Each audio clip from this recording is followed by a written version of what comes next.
একটা আছে এবি আর একটা আছে বিসি। এবি তে ইনটু অবস্থায় আছে, বিসি তে ইনটু অবস্থায় আছে।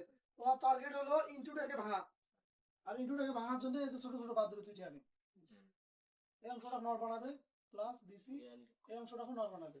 নর বানার জন্য কি করা লাগবে তাহলে? এবার প্লাস হচ্ছে কি এবার বিভা তার উপর একটা বার, তার মানে এই টোটাল এই অংশটা কি হলো? প্রথম অংশটা নর হয়ে গেল প্লাস বিবার প্লাস সিবার তার উপর বার, এই অংশটাও নর হয়ে গেল। এখন মাঝখানে কি আছে? প্লাস আছে, প্লাসটা মানে হচ্ছে অর। এই অরটাকে যদি এবার নর বানায়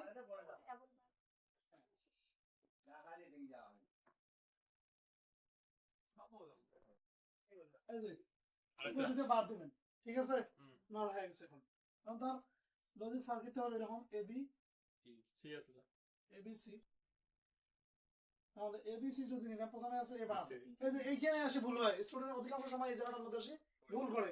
যেমন এর উপরে আছে বার, তোমরা অনেক সময় এইভাবে দাও, এইভাবে দিলে আর হবে না। এটা হচ্ছে নটের চিহ্ন এন ও টি, ঠিক আছে? আমার কিন্তু এখানে কি করা যাবে না, নট বানা যাবে না, নর বানা লাগবে। তো নর বানার জন্য এখান থেকে নেবেন আবারও এ প্লাস এ, এ প্লাস এ তার উপরে যদি বার হয়, এটা জানেন কি হয়? এবার ইনটু এবার সমান সমান কি লেখা যায়? একটা এবার। বুঝলেন বিষয়টা?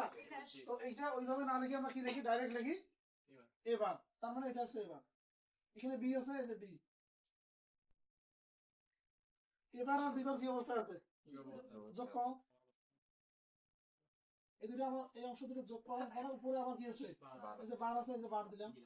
ফির আছে বিবার, এই যে বিবার নাম। তারপরে আছে সিবার, এই যে সিবার নিলাম। বিবার আর সিবার কি অবস্থা আছে? যোগ করার পর তারপর আবারও বার আছে।